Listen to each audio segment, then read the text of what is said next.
It's good to be here. Well, so anyway, so a couple days ago, what the hell? Okay, a couple days ago, we launched this book, Drive: The Surprising Truth About What Motivates Us, and I want to talk to you a little bit about it tonight. But before I do that, I just have a question. All right, has anybody not had dinner? A lot of people. Okay, some of you haven't had dinner. Is anybody who hasn't had dinner pretty hungry right now? Are you hungry? Right, pretty hungry right now? Tell me your name. Linda, come up here for a second.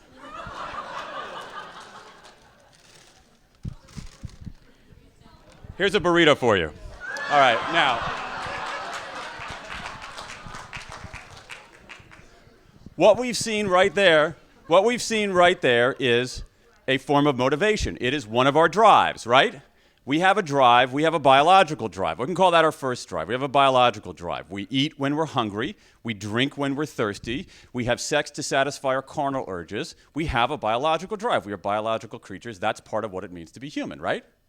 Okay? But no one would ever suggest that that's all we are, that we're merely a biological drive, right? That humans are much more complex than that, and I want to show you that with something. Okay, let's, where are the stairs here? Is anybody especially nimble? You know what? Mike is nimble. Are you nimble? Here you go. Well, no. Actually, I don't want Mike. That actually confounds this here. Let's see. How about somebody in these? How about you? Okay. Here's what I want you to do. Okay. Don't go anywhere yet, because this is volitional. What I'd like you to do, if you come up here and show this book cover to everybody here, I'll give you $10. Okay. Come on. Come on up here. Okay, be careful. Okay, show it up. Hold it for like 30 seconds so everybody can see the cover in case they want to buy it. Okay, show it to those guys. Okay, nicely done. Tell me your name. Bill. Bill, here you go, Bill. Thank you. Thank you. All right.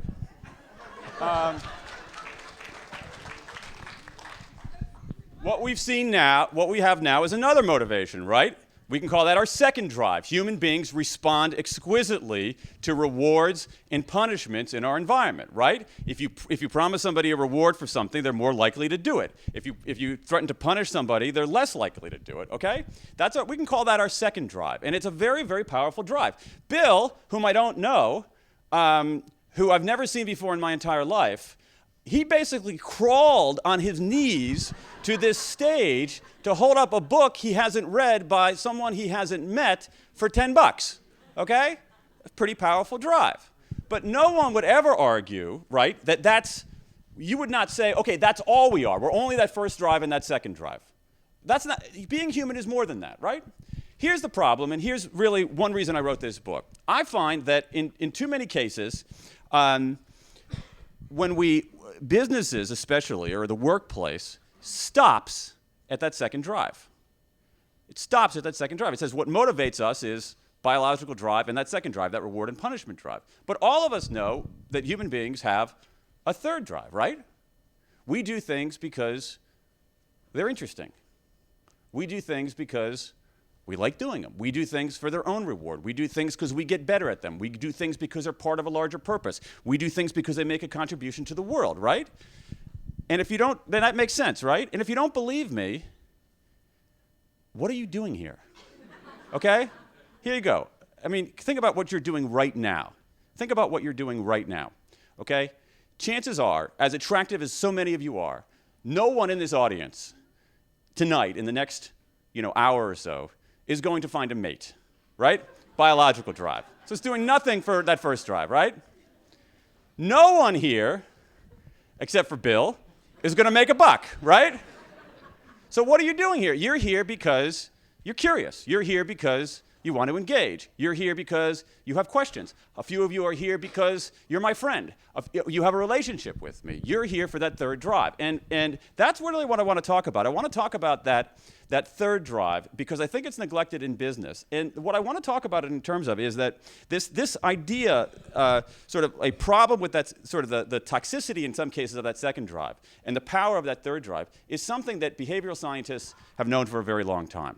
And what I did for this book is I looked at about 40 years of research in the field of human motivation to find out, what is it that really motivates us? All kinds of great field studies, laboratory experiments done by psychologists, sociologists, a handful of biologists, a lot of economists, to figure out really what motivates us. And what I found is that, especially in our businesses, we're making a big mistake. Because yes, that second drive really matters. It matters a lot. But for a lot of the work that we're doing today, and for really, really high performance, what's much more important is that third drive. That third drive. It's not, and in many ways, it's not even close. So let me talk a little bit about some of that research, and then talk about how what I think the science charts a better way to do this. It goes beyond our hunger, our biological hunger. It goes beyond our reward and punishment drive to this third drive that all of us have, all of us know that we have. Let me make one stipulation, though, about work. So I'm going to talk mostly about business and about work. At work, you got to pay people, okay?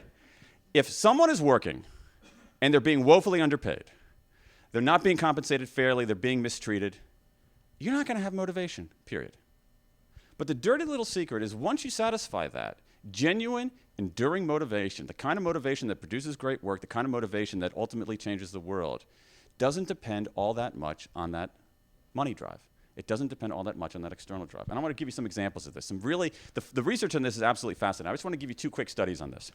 So let's talk about a study right here, conducted right here on the mean streets of Cambridge, Massachusetts, with some MIT students. Those of you who are connected to Harvard might know there's another Cambridge-based university not too far from here. MIT students, and here's what they did. A group of economists took some MIT students, and they gave them a series of challenges. The challenges were things like memorizing strings of digits. The challenges were things like solving tricky, complex puzzles, or coming up with a new idea, or even throwing a ball through a hoop. Okay, so a variety of different challenges. And what they said is that we're going to measure your scores on these things. And for those of you in that sort of bottom tier who do okay, we'll give you a small reward, a few bucks. For those of you in doing sort of medium well, we'll give you more money. And for those of you who do the best, we're going to give you, a lot more money. Okay, typical kind of incentive structure that you have inside of firms. So what happened? Well, let's find out what the economists said. As long as the task, this is from Dan Ariely and some other economists, as long as the task involved only mechanical skill, bonuses worked as they expected. The higher the pay, the better the performance. Okay? But these are not my words, these are their words. But once the task called for even rudimentary cognitive skill, rudimentary cognitive skill. Let me say that again. Rudimentary cognitive skill. You can tell these are not my words because I would never use that phrase, rudimentary cognitive skill. Once the task called for even rudimentary cognitive skill, a larger reward led to poorer performance. Now that's weird, isn't it? That's not the way it's supposed to work. Peculiar. So let's test these assumptions. Let's test this a little bit more, say the economists, this quartet of very, very accomplished economists. A couple from MIT, one from Carnegie Mellon, one from University of Chicago. So they go to, maybe that, giving an MIT student 25 bucks or whatever it was isn't sufficiently motivating. But what if we gave 25 bucks to someone in Madurai, India? Madurai, India, where the living standard is much lower, that small reward that is modest by US standards can have a much greater impact on somebody's life. So they do the same kind of experiment. Series of challenges, small rewards, medium rewards, large rewards. What happens? People offered the medium reward didn't do any better than the people offered the small reward. But this time around, what happened? The people offered the highest reward, they did worst of all. Again, here are the words. In 8 of the 9 tasks we examined across 3 experiments, higher incentives led to worse performance. Now this is really weird. This is not the way it's supposed to work. I studied economics in the early 1980s, and this is basically not allowed. Yeah, I mean that. I mean, it's almost like taking a physics class, taking a physics class your professor saying when on Earth when you hold a pen and let go, instead of falling to the ground, it'll float into the air. No, that's not how it is. It'll drop. There's the law of gravity. Everybody knows that. What are you wasting my time for? But here's something that seems to defy the laws of behavioral physics. Very, very, very peculiar. And what's interesting about these kinds of experiments, and they're done, for those of you who are academics, I think it's interesting that they're done in different domains. Some are done in the field of psychology, few in sociology, a few in biology, a lot in economics. So these different kind of domains, they're finding the same sort of thing. And basically the punchline is this, that for simple tasks, for something very simple, climb onto the stage and hold up a book. Doesn't require much cognitive skill, forgive me, Bill. Doesn't require a huge amount of creativity or innovative thinking or anything like that. It's very simple. You can lay out, and I can use, this is one of the few places in America where I can use this adjective that I'm about to lay on you right now. The task is algorithmic, right? It is basically a formula, a set of rules. You can follow it down. For that kind of work, these carrot and stick motivators, what I call if-then motivators, if you do this, then you get that, they are fantastic. They work great. They work fabulously. We saw it with Bill, right? They work great. You want somebody to do a simple task, or you want somebody to do something in the short term, offer them a frickin' carrot. It will work, and 9 times out of 10. But when the task becomes more complex than that, or you need something that endures for even longer, those kinds of things, the things around which we built most of our businesses, don't work. This also applies to our kids. And I want to tell you about one more study, and then we'll get to, I don't want to be all, there's a tendency, because this stuff is so interesting, to, diagnose like a lion and prescribe like a lamb. So we could go on and on and on and on and on about all, how often this has been replicated in different ways and in different facets. But I want to tell you a famous study about kids. Any teachers, principals, heads of school in the audience? Some educators might know about this study. It's very famous in the world of sort of child development and education. It was done in the early 1970s in Stanford, at Stanford University. And what they did is a series of these 2 researchers at Stanford, psychologists both, they watched, what's so interesting about reading old psychological papers. You wouldn't think it would be that interesting, but it's absolutely, it's totally fascinating. Just the things that they're like one-way mirrors and all kinds of groovy stuff like that. So this one has a one-way mirror. So there's a one-way mirror looking out onto a preschool class. And what these researchers do is that they watch this preschool class for a few weeks, or actually several preschool classes for a few weeks. And preschool is somewhat structured. Kids have structured time and they have free play time. They look at what kids are doing in free play time. And they notice that a lot of these kids in free play time are drawing. So then they identify the kids who like to draw during free play time. And they identify those kids. And then they take them. They don't really take them. They assemble them and they do an experiment where they divide them into 3 groups. Okay, so we'll say, make that group 1. Okay, so we say to these kids one by one on this side over here, we give you some paper and some crayons and things, and we say to you one by one, if you draw, I'll give you, and they show them a shiny certificate with their name on it. Okay, if you draw, I'll give you this shiny certificate with your name on it. Most of those kids drew. They go to the second group. They say to these kids, here's some paper and some crayons. If you like to draw, draw. Most of those kids drew. And for that group, that second group, this middle group here, if the kids drew, they then, after the fact, gave them that same kind of shiny certificate. Make sense? We go to now the third group. This group, we give them crayons, we give them paper. We say, draw if you want to. Most of those kids drew. Remember, we've assembled kids who like to draw. So everybody's drawing. These guys draw too. We don't give them a reward after. We don't promise one beforehand. Make sense? Okay. Beat, cut, fade out. 2 weeks later, they watch the kids' behavior in the classroom. What happens? Let's go through it one by one. Let's start over here. These kids, they're still drawing during free play time. Make sense? These kids, they're still drawing during free play time, which is interesting. We're going to get back to that. These kids are still drawing during free play time. These kids, They've stopped drawing. You know this, yeah. And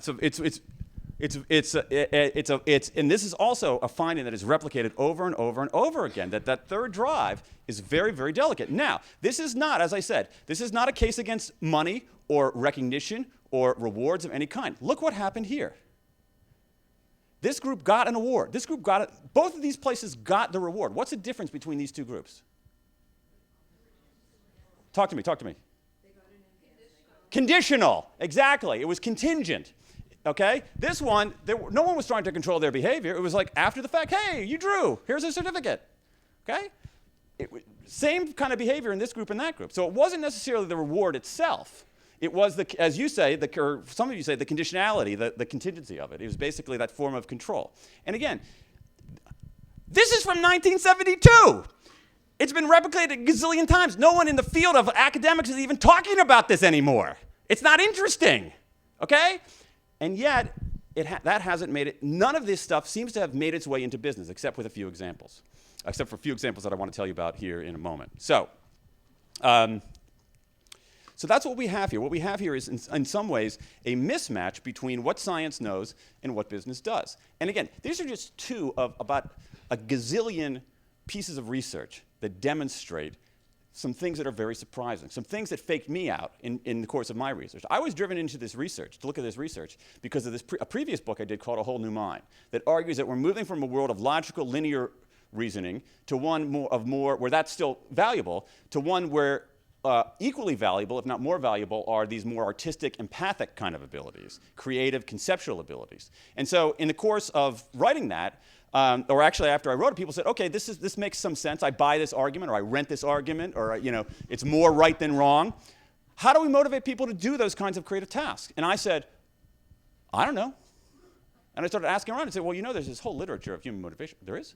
Yeah, well, let me look at it. Oh, it's 40 years. Oh, it overturns half of what I always believed about life. Oh, this is pretty interesting.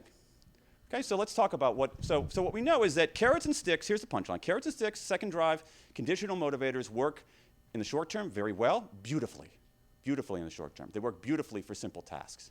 But for things that are interesting, things that are creative, for things that you want for the long term, they don't work all that well. What does work? What works more and more are three things, as Mike mentioned at the top. Things like autonomy, things like mastery, and things like purpose. And I want to talk about these things and give you some examples of how they're being deployed inside of organizations. I'm focusing mostly on business, mostly on work, mostly on the economy, but we can extrapolate to other realms of our life pretty easily. So let's talk about autonomy. Let's talk about autonomy. Autonomy is basically the desire to direct our own lives. I think that's how we are out of the box.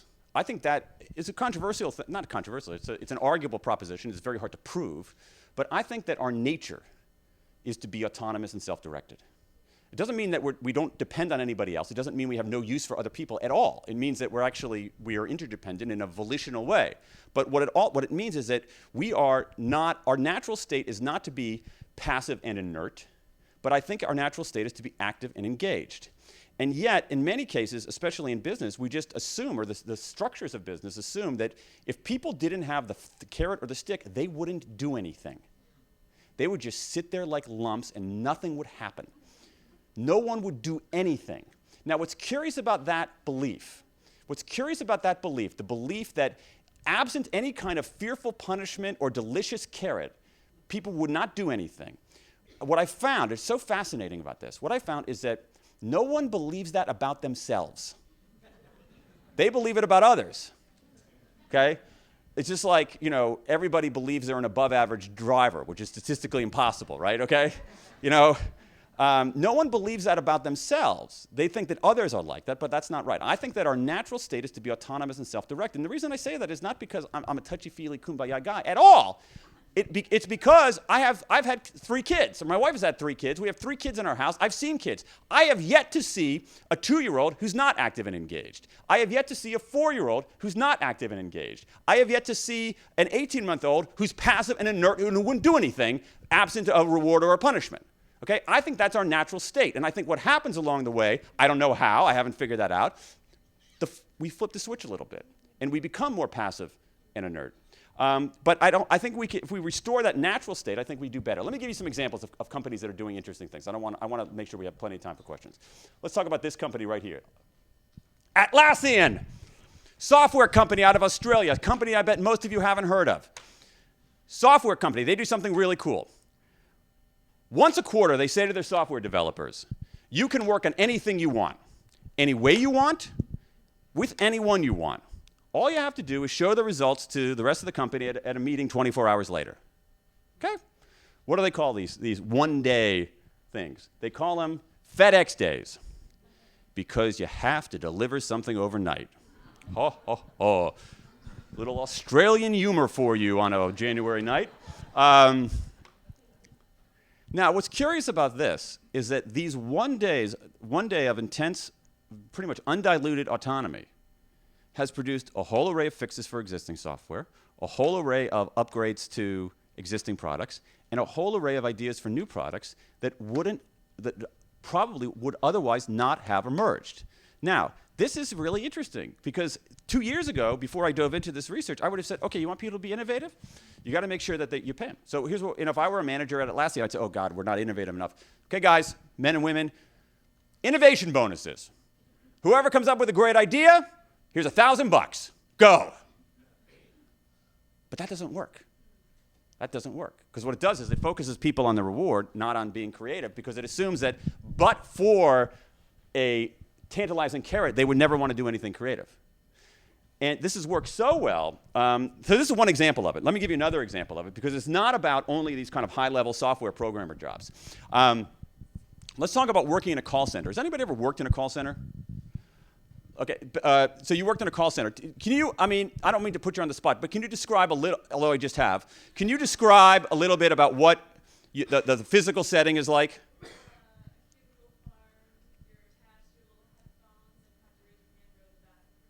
Okay, did everybody hear that? You can hear that up there in the cheap seats? Yeah, and then typically a call comes in, right? And typically when a call comes into your call center, they're really calling to say nice things about you and chat you up, and right? Yeah. So they're calling because they're typically angry or frustrated. And then typically what you do is that in a call center is that you would then punch up a script based on what they're asking. You're nodding. You punch up a script and you essentially read the script. It is very much algorithmic. It is very much algorithmic work. Were you timed on your calls? And were you ever monitored? All right. So there you go. So it's not a great job. No, I don't mean that. A lot of people have to do it to put food on the table. And I respect that. I think the way that it's structured is not a job most of us would covet for its own sake. You're shaking your head vigorously. So maybe you could do that kind of work a different way, right? Have any of you ever bought shoes from this place? Good God. All right. Zappos, it's an online shoe place which is powered by service. It's a very innovative company, though. You wouldn't think that an innovative company would have such a lame slogan. But anyway, they are innovative, except in their sloganeering. Here's what they do. They have call centers. They have an 800 number. People have to return stuff. They have questions about products. What do? They have a call center. First of all, you make a very interesting point there, Cubicle Farm. This is not a big deal, but if you look at photographs of the workplace, people have their own desk, but it's their desk. They decorate it. They put all kinds of goofy things on it, et cetera, et cetera. But more important than that is that this is a place that doesn't have scripts. They say, talk to the customer, solve the customer's problem. Do it your way. You want to do it quickly? Do it that way. You want to spend an hour on the phone, literally an hour on the phone with them? Do it that way. We're not going to monitor you. We're not going to time you. Solve the customer's problem. What happens? This is a very young company. Last year, Business Week, number 6 in customer service in America by using Autonomy. So it's not only these kind of software programming jobs where this works, it's jobs that we think of as, there's something inherently about being a call center that makes it a soul-hollowing job with no autonomy. No, you can do it a different way. And it's not like you do it a different way and, we're going to sacrifice the bottom line. You do it a different way and you do it better. Give you another example. Now, Atlassian, the software company, with its FedEx days, it was so successful, it upped the ante. And they did something called 20% time, which is something that you're probably more familiar with. 20% time is done most famously at Google, although it was actually started at 3M. 3M, the company in Minneapolis, famously had its senior scientists had 15% time, where they could spend 15% of their time working on anything they wanted. They had a side note here. 3M in the 1950s, 40s, 50s, had a CEO who was so zany, for the time. And the guy was so innovative. It's like he was, if you see a photograph of him, he looks like a cadaver. He's like the least likely kind of renegade revolutionary guy you've ever seen. And yet, he would do these kind of subversive things where he would say, I want people to do experimental doodling at work. And this 15% policy that he instituted was known as the bootlegging policy in the company because it seemed illegal to do something like that. And yet, what is 3M's most famous product? Anybody know? The Post-it note, a cash cow for 3M. The Post-it note was not an official project. It was some guy on his 15% time came up with the Post-it note. So Google does this now. Google, being Google, has to do it bigger, so they do 20% time. What's curious about this is that this is not just like with the FedEx Day, it isn't a kind of if-then incentive. They say, listen, take 20% of your time, do something good. And so a lot of stuff that Google is famous for has come out of this time. So anybody ever been to Google News, the news service? A couple of you. Anybody happen to have a Gmail account? Few, all of you. Gmail was not an official project. Gmail was a 20% project by some guy who said, I think there's a better way to do email. And let me take 20% and I'll try to figure it out. So here's a quote from a Google engineer. Nope, that's the Google logo. That's the Google logo. Here's a quote from a Google engineer. You know what? I actually think that Google slipped that logo into my presentation. I knew I should not use that Chrome browser.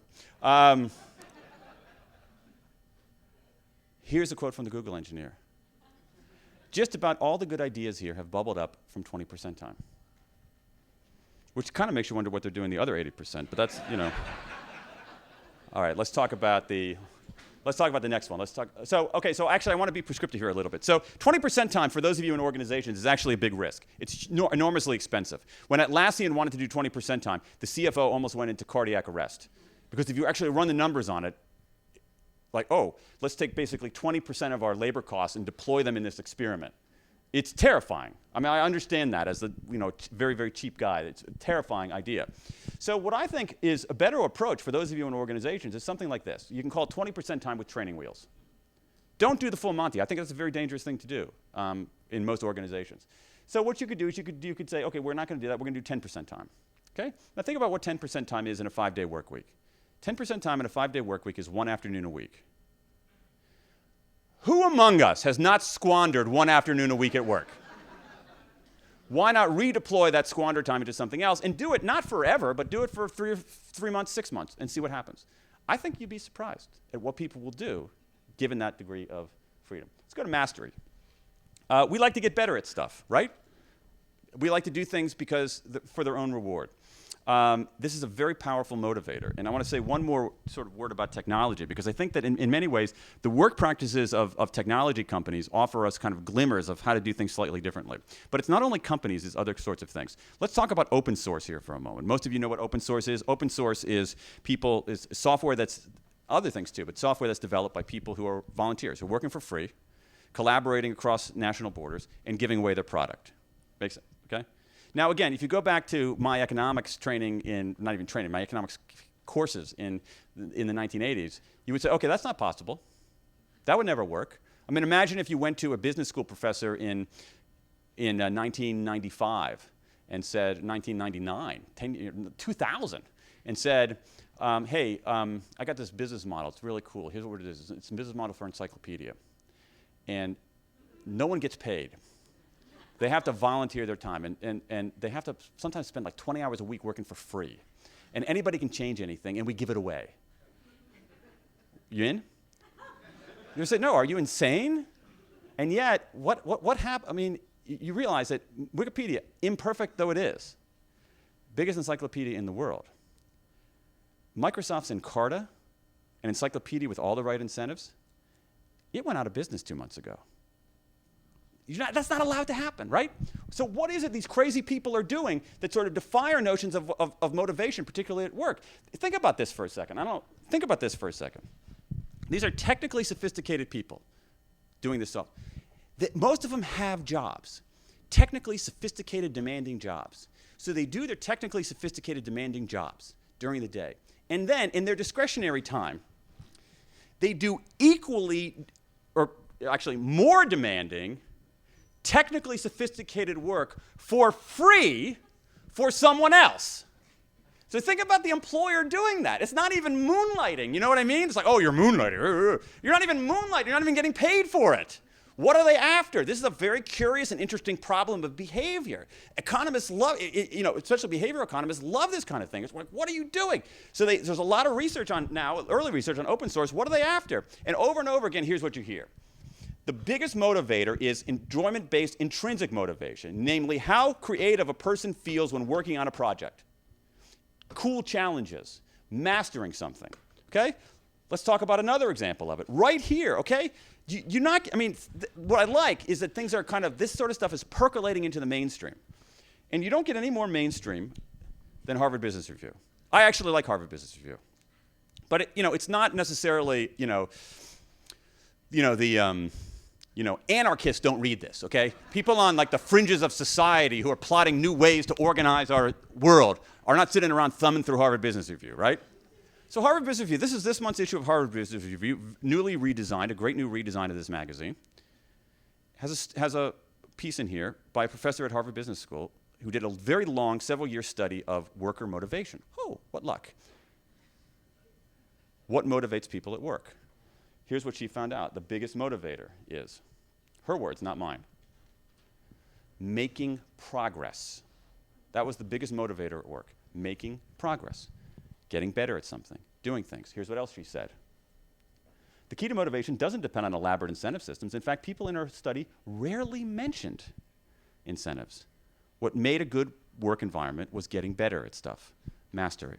Let's go to the next one. Oh, let's do this. I got an idea called DIY performance reviews.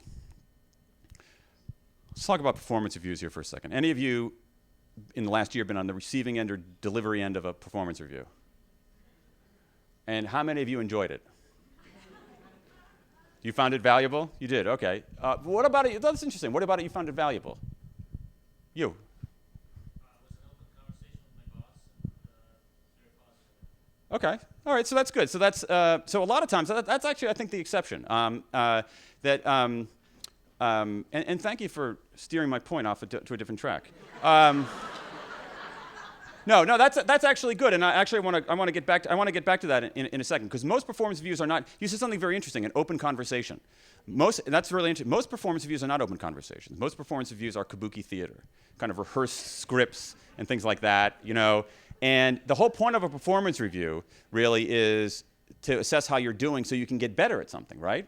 It's basically about mastery. But if you only do it once or twice a year, it's a joke. And if it's kabuki theater rather than an open conversation, it's really not that helpful. So I think there's a simple, cheap way to do performance reviews, which is just basically a DIY performance review. Do it yourself. At the beginning of the month, set out your goals, performance goals, learning goals. Then at the end of the month, call yourself into the office. Ask yourself how you're faring. Are you making progress? Are you falling behind? Do you need new tools and new information?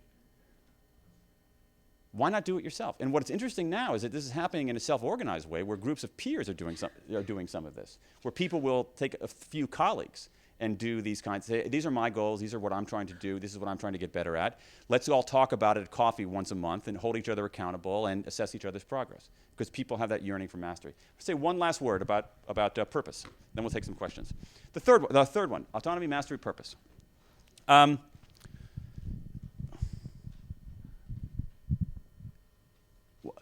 I think that deep down, it's hard to prove scientifically that we want to do something larger than ourselves. We want to be part of something larger than ourselves. I think most of us do, deep down. There could be actually a biological component for that. There's arguably sort of biological components to religious belief and belief in transcendence and so forth. But I think that people, they want to do something that matters. They don't want to be working in a, sort of doing stuff and not having anything happen. And I think that pursuit of purpose, especially after the last decade, is really bubbling to the surface. And the other reason it's bubbling to the surface, and I think it's going to bubble to the surface in a very powerful way, are baby boomers. Let's see, I would say probably 1/3 of the audience. How many consider yourself a baby boomer? All right, so about 1/3 of the audience here. I've done a little bit of research on baby boomers. And 2 years ago, baby boomers started turning 60. And what I found is that when a boomer turns 60, he or she has a 3-stage reaction. I'm serious. Stage 1, upon turning 60. How the hell did I get to be 60? Okay? Stage 2. Whew. 60 is no longer old. And that's true. It really is true. I mean, just biologically and longevity scales and so forth, if you've made it to 60 in reasonably good health, you're probably going to be around for a while longer, which is great. It's awesome. It's not like being 60 in 2010 is very different from being 60 in 1940. Very, very different. And so they say, oh, whew, 60 is no longer old. Then they go to the 3rd stage and they do something else, which rocks their world. They look back they say, oh, hey, I got 25 years. They look back 25 years to when they were 35. And they say, holy smokes, that sure happened fast. Are the next 25 years going to happen as fast? And if they are, when am I going to do something purposeful? What is my legacy going to be? What am I going to contribute to the world? When am I going to live my best life? Blah, blah, all that kind of stuff that seems superficially very touchy-feely, all right? But this is going on a scale, and this is going to sound like hyperbole, but it really isn't. This is going on at a scale that is unprecedented in human civilization, okay? These are the conversations going on at boomer tables. The 1/3 of the audience that raised their hand started nodding their heads about this, which is a good sign. I mean, a good sign in many ways. This is going on at a scale. These conversations are going on at a scale that is demographically unprecedented. Let's go to the numbers. You got 78 million boomers in this country. That's a lot. That means that 4,000 boomers turn 60 every year. 4 million boomers turn 60 every year, sorry. 4 million boomers turn 60 every year. That means there are 11,000 boomers turning 60 every day, which means that there are 450 every hour, which means that 100 boomers turn 60 every 13 minutes in this country. Every 13 minutes, another 100 people are having those kind of conversations. And this will go on until 2024. This is a big deal. I don't know exactly what's going to happen, but I think that you have this basically a tsunami of purpose-seeking baby boomers. That I don't mean it as a joke. I mean it as the collective force of that is something we haven't seen before. If that many people at the same time orient their lives, even a portion of their lives, to greater purpose, that's a huge deal. And what you see now, very interesting, is you see these things that Mark Friedman of Civic Ventures calls encore careers, where you have boomers, people older than boomers.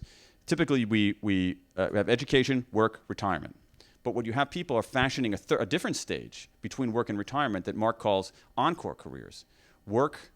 Education, work, encore careers, retirement. Encore careers, teaching. Encore careers, helping kids. Encore careers, doing something for your community.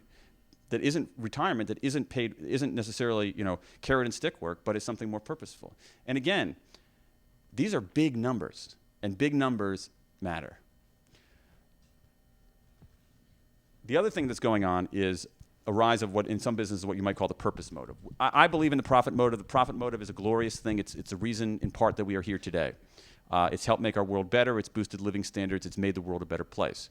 Profit motive is good. Profit motive is powerful, but the profit motive is not the only thing. And more companies are trying to import what you might call a purpose motive and do something also purposeful. And what's happening is that our system doesn't necessarily allow that. And I'll give you one example and then we'll take some questions. Think about our legal structure here for a moment. We have nonprofits and we have for-profits, right? Typically 2 categories. But there are a lot of places increasingly that kind of defy that. So what's happening? You have people carving out new categories of the law. Let's go to Vermont. Vermont has something called the Low Profit Limited Liability Corporation, which is a corporation that makes profit, but its charter isn't profit maximization. Its charter is having an impact on the community. You have new institutions that are called for-benefit organizations, not nonprofits, not for-profits, but for-benefit organizations. And if you use Firefox, Mozilla is a for-benefit corporation. That is, people are struggling to carve out new categories because the way we look at things is either profit or nonprofit, binary, but they're saying, no. Profit motive is okay, but profit motive without the purpose motive is kind of hollow. And if I can, how can I set up a business, like an entity that does these sorts of things? And there are all kinds of businesses that sort of flout this distinction. I mean, my view on that is, well, let's try, okay? And some of the, the TARP companies, I think you sort of sacrifice some of your bargaining power since we own you. Okay, so that's my view. I think it's a lot of nonsense. Now, to be fair to those folks, a lot of the times that we sort of assess fairness is based on our peer group. We don't assess fairness in a kind of macro way necessarily. So we look at people who are similarly situated. So if every CEO is being paid an exorbitant amount, then if you're a CEO, you want to be paid an exorbitant amount, even if the amount that you might be paid is exorbitant compared to a plumber or someone doing something valuable. The other thing about some of the incentive systems, particularly in the other thing about incentive systems in particularly companies and Wall Street is that they are, I mean, to be fair, totally rigged. It's basically if you are a CEO and you take a company and the company performs well, you get a huge bonus. You get a huge package of rewards.